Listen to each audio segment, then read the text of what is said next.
Hello everyone, welcome back to my channel IGNOU exams. मैं आज इस वीडियो में आपको बताऊंगी केमिस्ट्री के मोस्ट इंपॉर्टेंट क्वेश्चन जो कि एग्ज़ाम में आने की प्रोबेबिलिटी इनकी बहुत ज़्यादा है।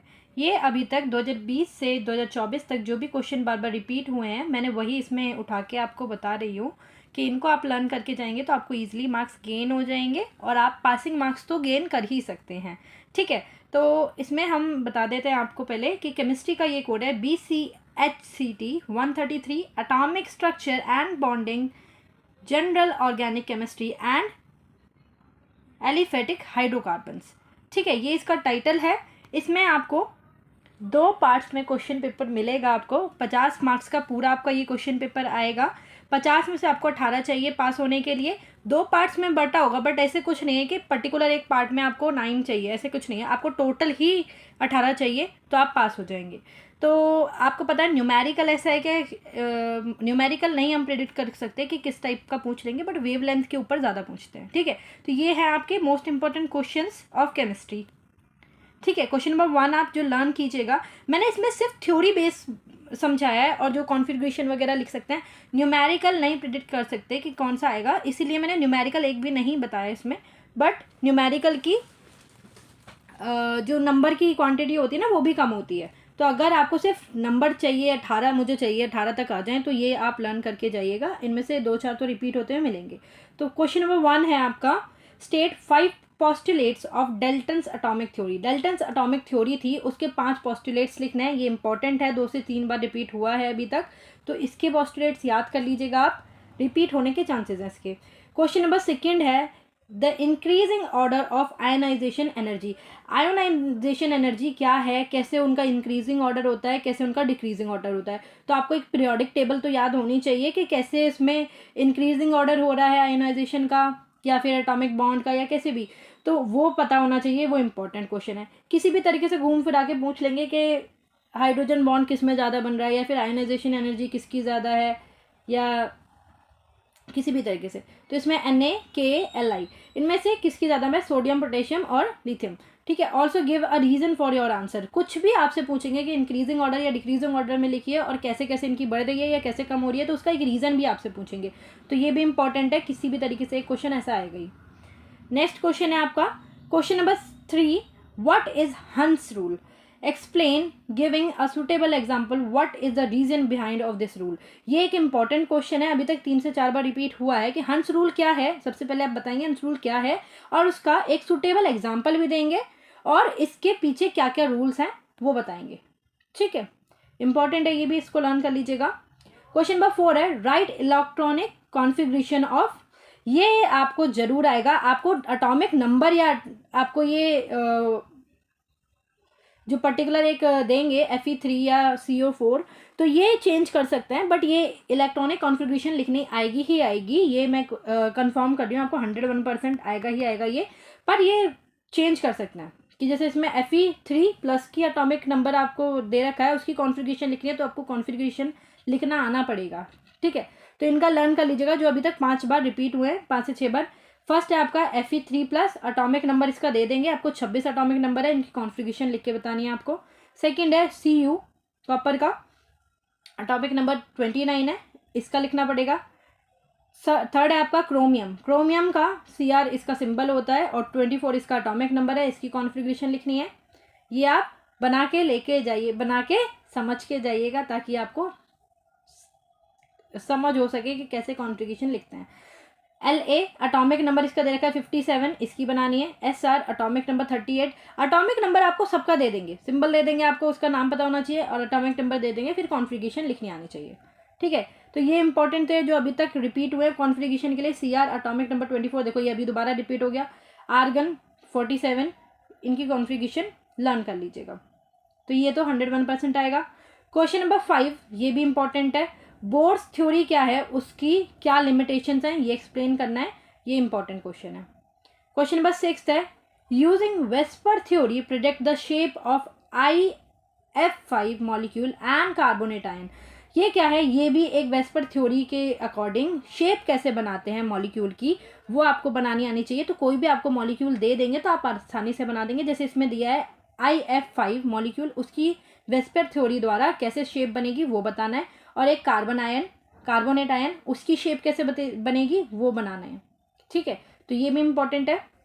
क्वेश्चन नंबर 7 है, ये हर बार रिपीट हुआ है, तो इसको तो लर्न करके जाइएगा ही, ठीक है। इसमें हमने स्टार लगा रखा है, ये हर बार ही रिपीट हुआ है। Right resonance structure of nitrate ion, nitrate ion का रिजोनेंस स्ट्रक्चर बनाना है, ये इंपॉर्टेंट है, लर्न कर लीजिएगा। क्वेश्चन नंबर 8 है, arrange carbonation in and decreasing order of their stability, जो मैंने बताया आपको कि कार्बोनाइजेशन की स्टेबिलिटी कैसे डिक्रीजिंग ऑर्डर के अंदर होती है, उसको एक्सप्लेन करना है, ठीक है, ये भी इंपॉर्टेंट है। क्वेश्चन नंबर 9 है, right one reaction of for each of the following, इसमें आपको दो दे रखे हैं मैंने वर्ड्स, उनकी रिएक्शन लिखनी है, ठीक है। तो ये भी इंपॉर्टेंट है, बार बार आया है। Addition of polymerisation, addition of polymerisation आपको पता होगा तो आप इसकी रिएक्शन लिख लेंगे। कंडेंसेशन ऑफ पॉलीमराइजेशन, इसकी भी रिएक्शन लिखनी है, ठीक है।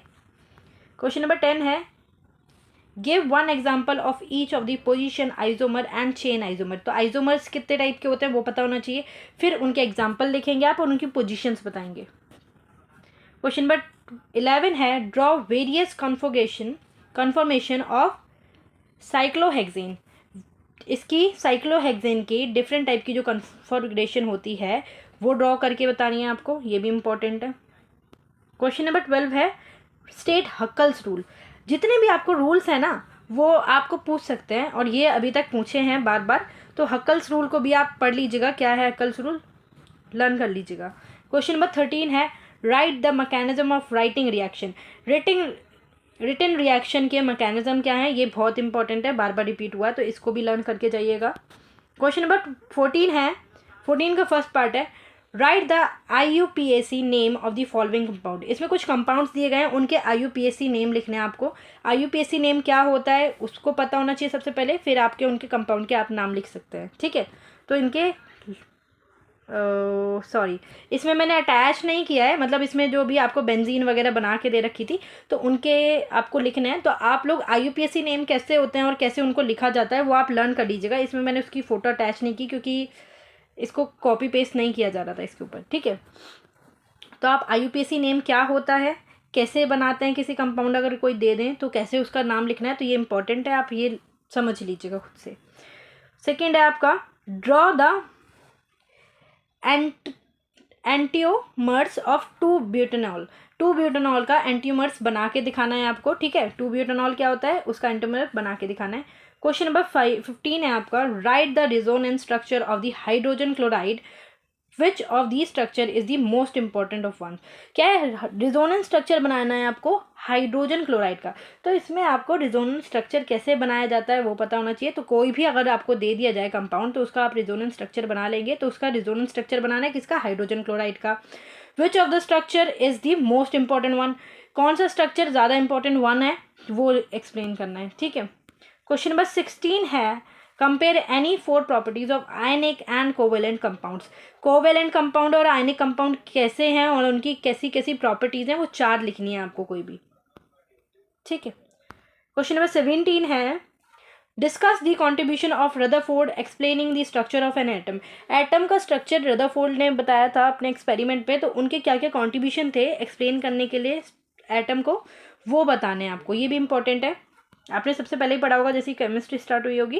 क्वेश्चन नंबर 18 है, हाइब्रिडाइजेशन, हाइब्रिडाइजेशन क्या होती है, पैरामैग्नेटिक इफेक्ट, पैरामैग्नेटिक इफेक्ट, इनके ऊपर आपको शॉर्ट नोट टाइप में लिखना पड़ेगा, याद करके जाइएगा।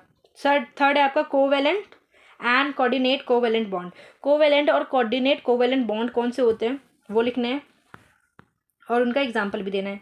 क्वेश्चन नंबर 19 है, briefly explain the photo electric effect, how did Einstein explain it, photo electric effect क्या होता है और कैसे आइंस्टीन ने इसको एक्सप्लेन किया था वो पता होना चाहिए, बहुत इंपॉर्टेंट क्वेश्चन है, बार बार रिपीट हुआ है।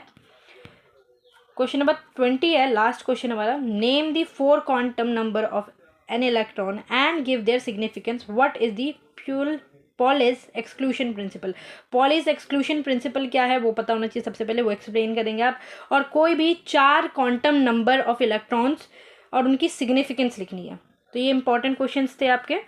एक और है question number 21, give the characteristics of a well behaved wave function, well behaved wave function के मेन कैरेक्टरिस्टिक्स लिखने हैं आपको और उसका एक वेल लेबल डायग्राम बनाना है कि वेव फंक्शंस कैसे होते हैं। तो ये इंपॉर्टेंट क्वेश्चंस थे, आप इनको लर्न करके जाएंगे तो मिनिमम आपको 18 मार्क्स तो मिल ही जाएंगे, इनमें से 2-4 तो आपको रिपीट होते मिलेंगे ही। तो आप कॉन्फ़िगरेशन कैसे लिखते हैं वो लर्न कर लीजिएगा, और कैसे कोवेलेंट बॉन्ड और कौन से डाइवेलेंट बॉन्ड होते हैं, कैसे कैसे ये अलग होते हैं, और कौन कौन से आपको रूल्स दिए गए हैं जैसे Huckel's rule, hand rules, Pauli's exclusion, ये आप लर्न करके जाइएगा। कोई ना कोई तो रिपीट होगा ही होगा, क्योंकि ये अभी तक 2020 से 24 तक रिपीट होते ही आए हैं। तो आपको 18 मार्क्स तो चाहिए, और मोस्टली बच्चे केमिस्ट्री में ही फेल होते हैं और केमिस्ट्री में ही बैक आती है उनकी। तो ये लर्न कर लेंगे तो आप बच जाएंगे फेल होने से। तो मिलते हैं नेक्स्ट वीडियो में, आप लोग कमेंट कर दीजिएगा कौन सी नेक्स्ट वीडियो चाहिए। तो थैंक यू फॉर वॉचिंग।